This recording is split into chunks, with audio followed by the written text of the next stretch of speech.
আলহামদুলিল্লাহ। উপস্থিত সম্মুখ প্রাণে সমবেত দিন প্রিয়, ইসলাম প্রিয় দিনদার ইমানদার মুমিন মুসলিম ভাইরা, মুরব্বী বাবারা, যুবক ভাইরা, পর্দার আড়ালের মা ও বোনেরা, বিশ্ব প্রতিপালকের দরবারে কালিমাতুশ শুকুর যে মহান রব্বুল আলামিন আমাদেরকে অত্যন্ত দয়া করে মায়া করে ভালোবেসে মহাব্বত করে কাছে টেনে ঈমানের মতো মহান এক দৌলত আল্লাহ রব্বুল আলামিন আমাদেরকে দান করেছেন। সুস্থতার মতো এক অনন্য নেয়ামত আল্লাহ রব্বুল আলামিন আমাদেরকে দিয়েছেন। এই জুমার দিনে আল্লাহ রব্বুল আলামিন এই ফিতনা ফাসাদের জামানায় সকল প্রকার ফিতনা ফাসাদ থেকে আমাদেরকে মুক্ত করে সকল প্রকার গুনাহের আড্ডা থেকে আল্লাহ রব্বুল আলামিন আমাদেরকে বিরত রেখে নামাজ পড়ার উদ্দেশ্যে মসজিদে আসার বসার সুযোগ করে দিয়েছেন। নামাজের পূর্বে কোরআন ও হাদিস থেকে কিছু কথা আলোচনা করার কিছু আলোচনা শোনার তৌফিক দিয়েছেন। এজন্যে মালিকের দরবারে শুকরগুজার করি, শুকরিয়া আদায় করি, কালিমাতুশ শুকুর পড়ি। সকলে একসাথে আওয়াজ করে উচ্চ সুরে বলি আলহামদুলিল্লাহ। সকলে একত্রে একবার আওয়াজ করে নবী করিম সাল্লাল্লাহু আলাইহি ওয়াসাল্লামের শানে মুহাব্বতের সাথে দুরূদ পাঠ করি সাল্লাল্লাহু আলাইহি ওয়াসাল্লাম। প্রিয় ভাইরা আমার, আজ আপনাদের সামনে আমি যে বিষয়টি নিয়ে আলোচনা করতে যাচ্ছি সেই বিষয়টি শুধু একজন মানুষকে ধ্বংস করে না, বরং একটি পরিবারকে ধ্বংস করে, একটি সমাজকে ধ্বংস করে এবং ধীরে ধীরে একটি জাতির ভবিষ্যৎকে অন্ধকার করে দেয়। সেই ভয়ঙ্কর বিষয়টির নাম হলো মাদকাসক্তি।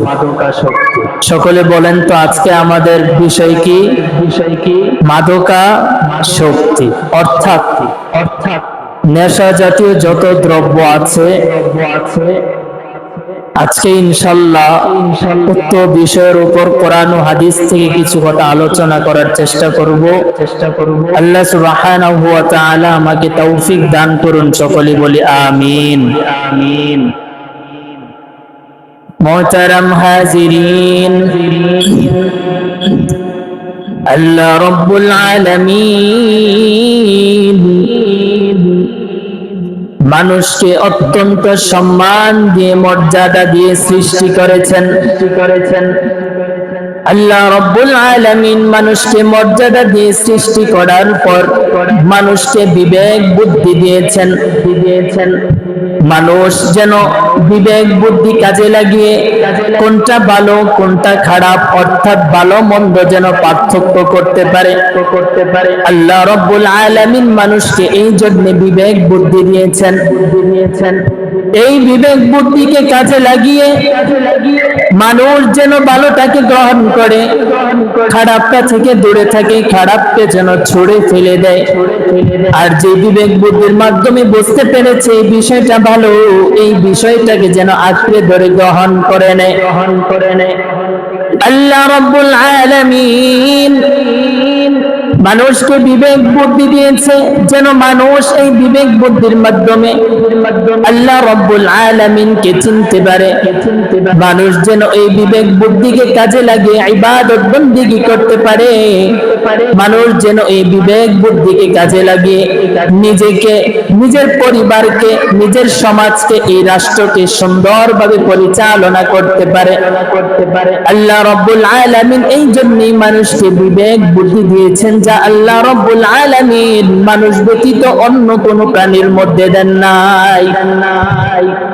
কিন্তু আফসোসের সাথে বলতে হয়, মানুষ যখন মাদকের নেশার মধ্যে আসক্ত হয়ে যায়, মাদকের মধ্যে আসক্ত হয়ে যাওয়ার কারণে মানুষকে আল্লাহ রাব্বুল আলামিন বিবেক বুদ্ধি দিয়েছেন, এই বিবেক বুদ্ধি দিনে দিনে ধীরে ধীরে আস্তে আস্তে তা লোপ পেতে থাকে, অর্থাৎ দুর্বল হতে থাকে। আল্লাহ রাব্বুল আলামিন যে মানুষকে বিবেক বুদ্ধি দিয়েছেন চিন্তা শক্তি করার জন্য, মাদকের নেশা আসক্ত হওয়ার কারণে একজন মানুষের সুন্দর সুন্দর চিন্তা শক্তিগুলো নষ্ট হতে থাকে। একজন মানুষ সুস্থ থাকতে ভবিষ্যৎ নিয়ে যে দিক নির্দেশনাগুলো, লক্ষ্যগুলো সাজায়, এই মাদকের নেশায় আসক্ত হওয়ার কারণে এই মানুষের সাজানো লক্ষ্যগুলো ধীরে ধীরে ধ্বংস হতে থাকে। কিন্তু প্রশ্ন হতে পারে, হুজুর, একজন মানুষ কিভাবে মাদকের আসক্তির মধ্যে জড়িয়ে পড়ে? মাদকের নেশায় একজন মানুষ কিভাবে জড়িয়ে পড়ে? তা কয়েক প্রকার হতে পারে, কয়েকভাবে মানুষ মাদকের নেশায় জড়িয়ে যেতে পারে। অনেক ভাইয়েরা আছেন মাদকের নেশায় জড়িয়ে পড়ে কৌতূহলবশত। জীবনে অনেক শুনেছি মাদক সম্পর্কে। মাদক জিনিসটা কি? গাঁজা খেলে একটা ট্যাবলেট গ্রহণ করি। বিভিন্ন ধরনের মাদক যখন আমরা গ্রহণ করি, এই গ্রহণ করার মাধ্যমে আমার শরীরের মধ্যে কি পরিবর্তন আসে? অনেক মানুষ আছে দুষ্টামির ছলে জানতে চায়, বুঝতে চায়। আবার অনেক মানুষ আছে অনেক বন্ধু বান্ধবের প্ররোচনায় পড়ে এই মাদকের মধ্যে জড়িয়ে যায়। আবার অনেক মানুষ আছে হতাশাগ্রস্ত হয়ে মাদকের নেশার মধ্যে জড়িয়ে যায়। আবার কিছু কিছু মানুষ আছে দুশ্চিন্তাগ্রস্ত হয়ে এই মাদকের নেশার মধ্যে জড়িয়ে যায়। আবার এক শ্রেণীর মানুষ আছে যারা খারাপ সঙ্গের কারণে, খারাপ মানুষের সাথে চলাফেরা করার কারণে এই মাদকের নেশার মধ্যে জড়িয়ে যায়। এই যে কৌতূহল বশত বন্ধু বান্ধবের প্ররোচনায় পড়ে হতাশাগ্রস্ত হয়ে, চিন্তাগ্রস্ত হয়ে, দুশ্চিন্তায় পড়ে, খারাপ সঙ্গের কারণে একটা মানুষের মাদকের নেশার শুরু হয়ে গেল, একটা জার্নি শুরু হয়ে গেল। এটা আস্তে আস্তে ধীরে ধীরে এতটাই প্রখর হতে থাকে, এতটাই ভয়ঙ্কর পরিণতি হতে থাকে, সাধারণ মানুষ আর জড়িয়ে যাওয়ার পর অত সহজে বেরিয়ে আসতে পারে না। প্রিয় ভাইয়েরা আমার, খুব মনোযোগ সহকারে শুনুন। এই মাদক যে শুধু একজন মানুষের শরীরের ক্ষতি করে বিষয়টা এমন নয়। এই মাদক একজন মুমিনের ঈমান থেকে শুরু করে, চরিত্র থেকে শুরু করে, এই বিবেক বুদ্ধি, অর্থ সম্পদ, টাকা পয়সা, মান ইজ্জত, সম্মান, ভবিষ্যৎ সব কিছুর উপর আঘাত করে। একজন মানুষ নিজের ক্ষতি করার সাথে সাথে মাদকের নেশায় জড়িয়ে নিজের শরীরের ক্ষতি করার পাশাপাশি নিজের মা বাবার চোখের অশ্রু পর্যন্ত বের করে দেয়, নিজের পরিবারের শান্তি, সম্মান, মর্যাদা নষ্ট করে। যেই সমাজের মধ্যে বসবাস করে, এই সমাজের শান্তি নষ্ট করার একমাত্র কারণ হয়ে দাঁড়িয়ে যায় এই মাদকাসক্তি মানুষগুলো। প্রিয় ভাইরা আমার, আমাদের চারপাশে অসংখ্য তরুণ আছে যাদের সামনে একটা সুন্দর ভবিষ্যৎ ছিল, সুন্দর জীবন ছিল, কিন্তু এই মাদকের মধ্যে জড়িয়ে যাওয়ার কারণে কারোর হাতে কলম ছিল, কারোর হাতে কোরআন ছিল, কারোর হাতে বই ছিল, কিন্তু এই মাদকের নেশায় জড়িয়ে যাওয়ার কারণে সুন্দর ভবিষ্যৎ গুলো ধীরে ধীরে ধূলিসাৎ হতে থাকে। মোহতারাম হাজিরিন, অথচ একজন মায়ের স্বপ্ন থাকে আমার সন্তান বড় হয়ে একজন ভালো মানুষ হবে। একজন বাবার স্বপ্ন থাকে আমার সন্তান বড় হয়ে আমার সম্মান, আমার পরিবারের সম্মান বৃদ্ধি করবে। একটা পরিবারের স্বপ্ন থাকে আমাদের সন্তান বড় হয়ে দিন ও দুনিয়া একজন সফল কাম মানুষ হিসাবে গড়ে উঠবে। কিন্তু এই মাদকের নেশায় জড়িয়ে যাওয়ার কারণে, এই মাদকে আসক্ত হওয়ার কারণে মার স্বপ্ন, বাবার স্বপ্ন, পরিবারের স্বপ্ন এক মুহূর্তে ধূলিসাৎ করে ধ্বংসের মুখে ঢেলে দেয়। আমার আমরা যা গার্ডিয়ান আছি, বাবা আছি, বড় ভাই আছি, বন্ধু আছি, আমাদের কর্তব্য হলো বাবা হিসাবে আমার সন্তান কার সাথে চলাফেরা করে, আমার সন্তান কার সাথে উঠা বসা করতেছে। আমি তো আমার সন্তানকে টাকা দেই নাই, আমার সন্তান সন্ধ্যায় ফিরার সময় নিজের আপন বোনের জন্য মজা কোন টাকা দিয়ে আনলো, আমি তো তাদেরকে টাকা দেই নাই ঘরের মধ্যে মজা নিয়ে আসার জন্য, খরচ নিয়ে আসার জন্য। সে টাকা কোথা থেকে পালো? আমরা যারা ভাই আছি আমাদের ভাইদেরকে গার্ড করতে হবে, তাদেরকে চোখে চোখে নজরে রাখতে হবে। আমরা যারা সন্তান আছি আমাদের কর্তব্য আছে আমাদের বাবারা কার সাথে চলাফেরা করে, আমার বাবা কোথায় যাচ্ছে, আমার বাবার টাকা হালাল কিনা, আমার বাবা কখনো কোনো অসৎ ইনকামের সাথে যুক্ত আছে কিনা, এই বিষয়গুলোর উপর আমাদেরকে লক্ষ্য রাখতে হবে। আমরা বাবা হলে সন্তানদের উপর লক্ষ্য রাখবো, বড় ভাই হলে ছোট ভাইদের উপর নজর রাখবো। যদি আমরা ছেলে সন্তান হই আমাদের বাবাদের প্রতি আমাদের নজর রাখা দরকার আছে নাকি নাই? সব শ্রেণীর মানুষ যদি আমরা একত্রিত হয়ে চেষ্টা করি তাহলেই আমাদের ঘর থেকে, আমাদের সমাজ থেকে, আমাদের রাষ্ট্র থেকে এই মাদককে উৎখাত করা সম্ভব। যদি আমরা একলা চেষ্টা করি তাহলে সম্ভব নয়। প্রিয় ভাইয়েরা আমার, এই তো কিছুদিন আগে আপনাদের মাজার রোড মাদক বিরোধী একটা সভা অনুষ্ঠিত হয়েছিল, আমরা সকলেই জানি। আমি আশা করেছিলাম যারা চাকরিজীবী মানুষ আছে কিংবা ব্যস্ত আছে তারা ব্যতীত আমরা যারা বাড়িতে আছি আমাদের হাতে সময় আছে, আমরা সকলেই ওই সভার মধ্যে অনুষ্ঠিত হব। এটা আমার ব্যক্তিগত একটা মত ছিল, আশা ছিল। কিন্তু যখন ওই মজলিসের মধ্যে উপস্থিত হইলাম তখন খুব আফসোস লাগলো। এত সুন্দর একটা উদ্যোগ মাদক বিরোধী, আমাদের সমাজকে রক্ষা করার জন্য, আমাদের যুবক সন্তানদের রক্ষা করার জন্য যে সুন্দর একটা সভা অনুষ্ঠিত হইল, ওই গার্ডিয়ানরাই ওই সভার মধ্যে অনুষ্ঠিত হয় নাই। অথচ আমাদের উচিত ছিল আমরা নিজেরাও যাওয়ার, আমাদের সন্তান সন্ততি যারা আছে, বাতিজা ছেলে সন্তান যারা কাছের মানুষ আছে, ওই মাদক বিরোধী সবার মধ্যে একত্রিত হয়ে ওই মাদককে রুখে দেওয়ার ব্যাপারে আমরা আমাদের কণ্ঠকে উচ্চস্বরে আওয়াজ করার দরকার ছিল। ঠিক কিনা বলেন? কিন্তু দুঃখের সাথে বলতে হয় রাস্তার পাশ দিয়ে যাওয়ার সময় দেখলাম ওই সবার মধ্যে মানুষ যত তার থেকে বেশি দোকানপাট গুলোর মধ্যে ছিল। ভিতরে আলোচনা চলতেছে মাদক বিরোধী, তারা বাইরে বসে বসে ওপেন সিগারেট খাচ্ছে। মনে হয় এটা একটা জায়েজ বিষয়। এই সিগারেটকে আমরা এত সহজভাবে গ্রহণ করে নিয়েছি, মনে হয় এটা গ্রহণ করলে কোনো গুনাহ হয় নাই, মনে হয় ইসলাম থেকে এটা সম্পর্কে কোনো নিষেধ নেই। আমরা সকলেই জানি সিগারেটের প্যাকেটের মধ্যে, বক্সের মধ্যে লেখা থাকে কেউ যদি সিগারেট পান করে তাহলে সে ক্যান্সার পর্যন্ত তার শরীরের মধ্যে রোগ আক্রমণ করতে পারে।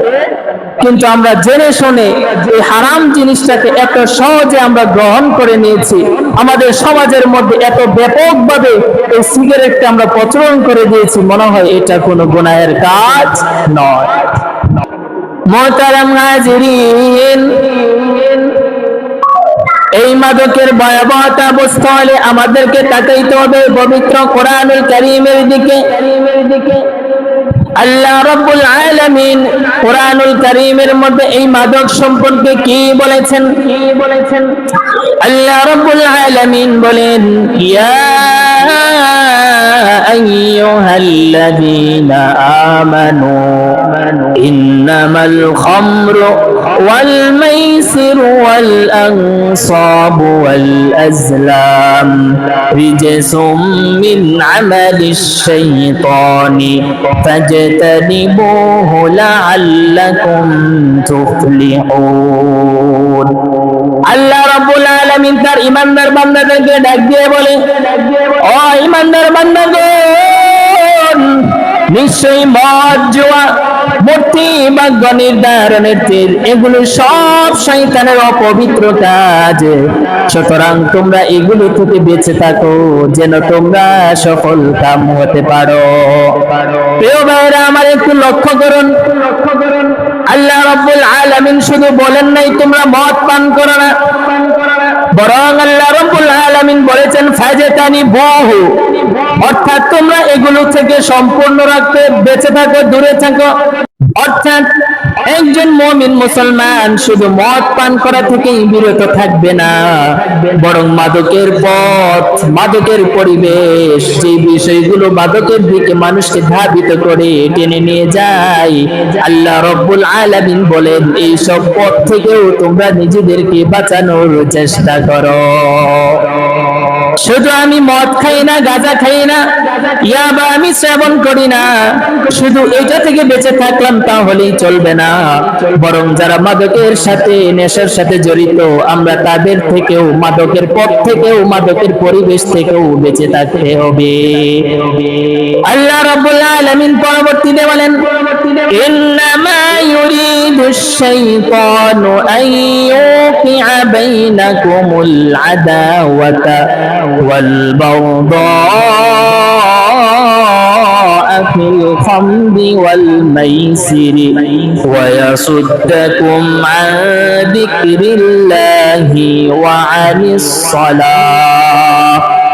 নিশ্চয় শয়তান চায় এই মদ ও জুয়ার মাধ্যমে তোমাদের মধ্যে শত্রুতা এবং বিদ্বেষ সৃষ্টি করতে, এবং সন্তান শয়তান চায় মানুষ যখন আল্লাহ তাআলার শরণ থেকে, আল্লাহ তাআলাকে শরণ থেকে তারা যেন বিরত থেকে, শয়তান আরো চায় মানুষ যেন নামাজ থেকে বিরত থাকে।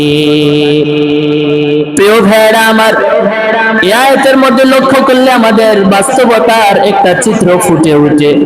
তা হলো আল্লাহ রাব্বুল আলামিন আমাদেরকে আগেই সতর্ক করে জানিয়ে দিয়েছেন, শয়তান চায় আমরা যে আমাদের মধ্যে যেন এই মদ এবং জুয়ার মাধ্যমে শত্রুতা এবং বিদ্বেষ সৃষ্টি করতে, একে অপরকে লেলিয়ে দিতে আরেকজনের বিরুদ্ধে, এই সমাজের শৃঙ্খলা শান্তি নষ্ট করতে চায় শয়তান।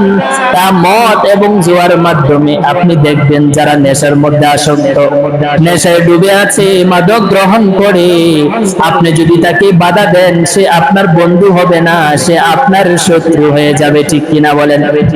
আপনি যখন একজন নেশাগ্রস্ত মানুষকে আইনের হাতে তুলে দিবেন, আপনার দেশের আইন অনুযায়ী যখন তাকে সুপর্দ করে দিবেন, যখন সে আইনের হাত থেকে জামিন নিয়ে বের হয়ে আসবে, প্রয়োজন ছিল তার বুঝার যে সে আমার ভালো চেয়েছে, তাই আইনের হাতে আমাকে তুলে দিয়েছে, কিন্তু সে এটা না বোঝে আপনি তাকে আইনের হাতে তুলে দেওয়ার কারণে জামিনে মুক্তি পাওয়ার সাথে সাথে আপনার শত্রু আপনার উপর, আপনার পরিবারের উপর অ্যাটাক করবে। ঠিক কিনা বলেন?